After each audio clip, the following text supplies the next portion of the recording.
For decades, every American president has faced the same quiet, logistical embarrassment. When world leaders arrive for a state dinner, the White House simply isn't big enough. 200 seats indoors. Anything more requires tents, temporary floors, temporary kitchens, and millions spent repairing lawns once the party is over. Now, Donald Trump says he has a permanent solution, a massive East Wing ballroom, 90,000 square feet, a bold promise to end the improvisation once and for all. But here's the question I want you to sit with. When a practical fix collides with process, history, and power, what really matters more? I'm not here to debate chandeliers or seating charts. I'm here to examine how decisions get made, how norms bend, and how speed itself becomes a political weapon. If you care about how power quietly reshapes institutions, this story matters. Stay with me. Because to understand this ballroom, we first need to understand the problem it claims to solve and why no one dared to solve it until now. For years, the issue wasn't ambition. It was consensus. Every administration knew the limitation. The East Room caps out at about 200 guests. State dinners often demand far more. So presidents improvised tents on the South Lawn, temporary kitchens, temporary security setups, expensive, cumbersome, repeated again and again. The problem was obvious. The solution was not, because expanding the White House is never just construction. It's symbolism, it's history, it's restraint. Any permanent addition raises the same fear. Once you change the physical seat of power, you change how power feels and how it behaves. Donald Trump enters this story differently. He doesn't treat buildings as symbols first. He treats them as statements. Where others saw restraint, he saw stagnation. Where others saw process, he saw delay. And that shift away from caution toward decisiveness is the true beginning of this controversy. Because once the mindset changes, the crisis is no longer about space. It's about speed. Long before this ballroom, there was an unspoken rule. The White House evolved slowly, painfully slowly. After World War II, presidents learned a hard lesson. Buildings outlast intentions. What feels necessary today can look reckless tomorrow. So expansion gave way to workaround. Tents instead of walls. Temporary instead of permanent. Money spent again and again because permanence felt more dangerous than waste. This wasn't inefficiency. It was institutional caution. The White House isn't just a residence. It's a symbol calibrated for scale. Too small, and it looks weak. Too large, and it looks imperial. That balance shaped every decision. The National Park Service studied solutions. Architects sketched alternatives. Presidents declined to push them forward. Because the moment you pour concrete, you lock in a choice. Aesthetic, political, historical. Donald Trump enters this story differently. He doesn't treat buildings as symbols first. He treats them as statements.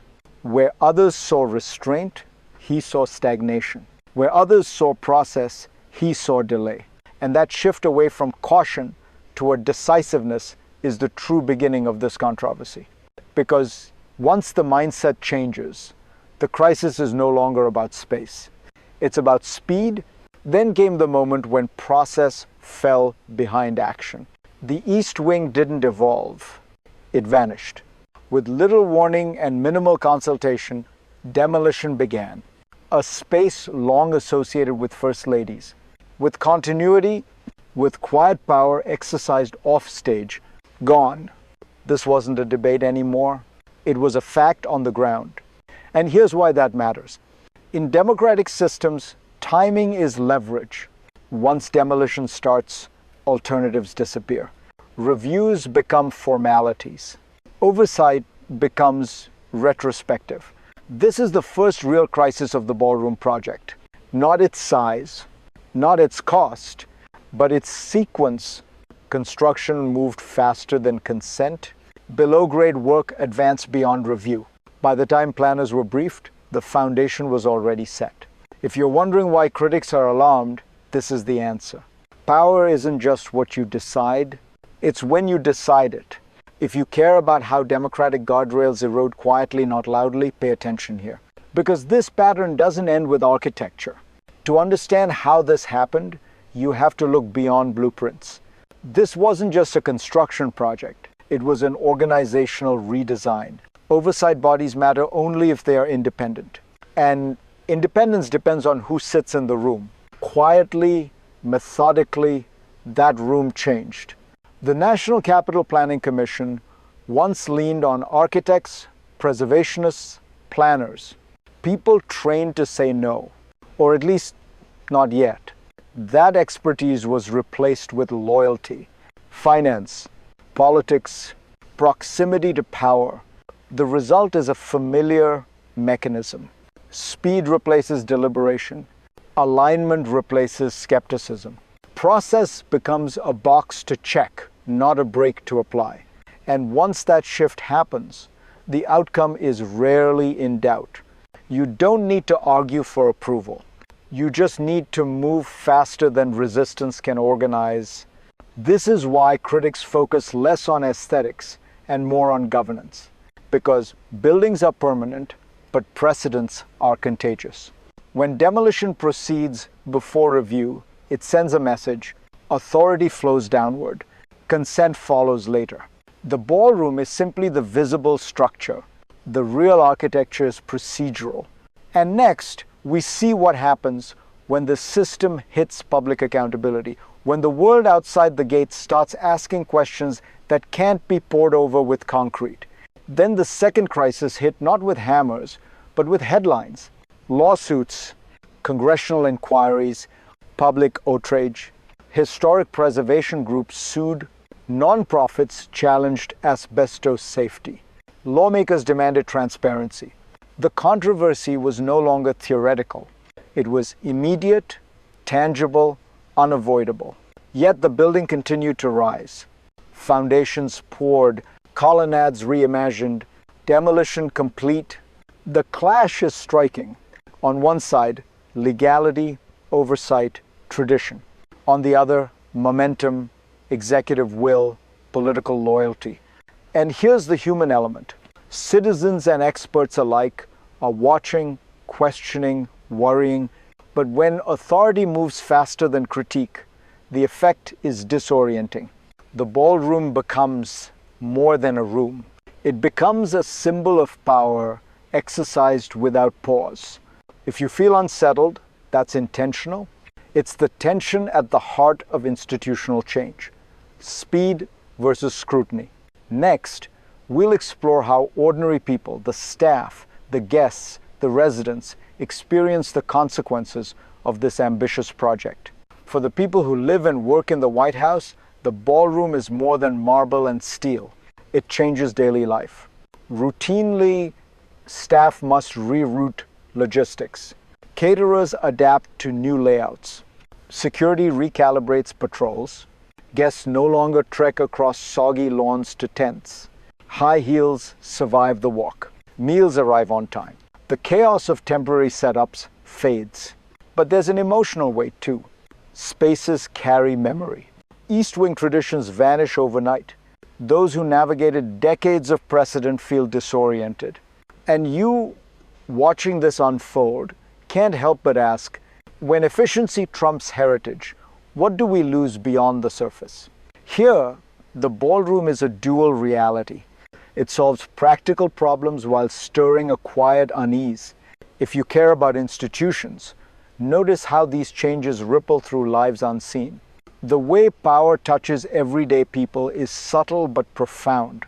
Next, we widen the lens, looking at how this project resonates on the national and global stage.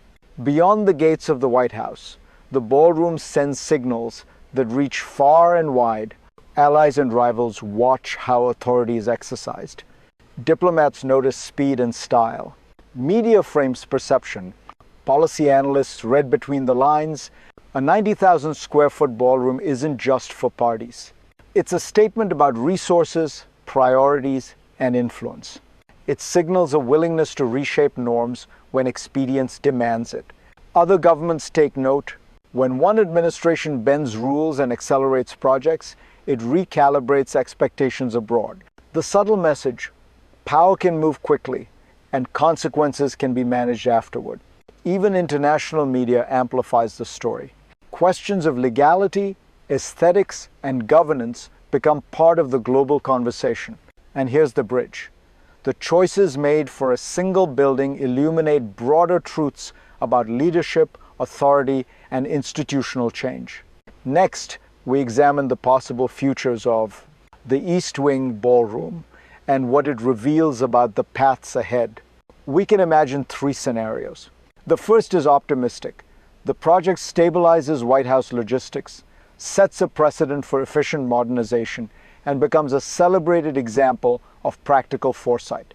Guests enjoy seamless state dinners. Lawmakers acknowledge the utility. Historic integrity is preserved in perception, if not in fact. The second is moderate.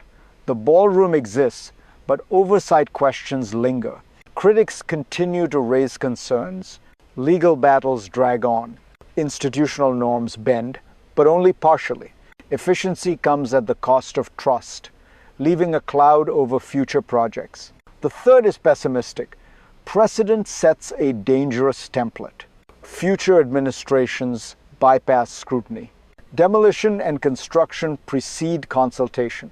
Symbolic and procedural erosion accelerate. What was meant as a practical solution becomes a cautionary tale of power unchecked. In every scenario, the lesson is clear. Buildings endure, but the culture and mechanisms of governance endure even longer. And next, we'll conclude with the insight this story offers and the call to attention it demands.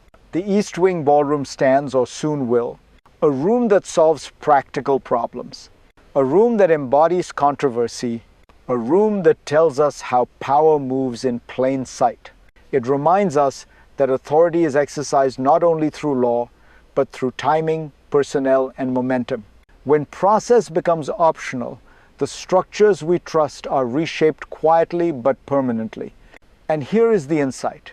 The story of this ballroom is not just about marble, steel, or square footage. It is about the interplay of necessity, ambition, and oversight. It is about how institutions bend to the will of those who understand that speed can outweigh debate. For you, the viewer, take note.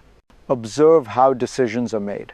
Notice who is involved. Question the structures that seem immovable, because the next time a project claims to be practical, it may also be a test of your attention. And the consequences, like foundations, are laid deep and last far longer than a single administration. If you found this analysis revealing, stay with us. The patterns here will repeat elsewhere in ways that shape your world and the world you watch from the outside.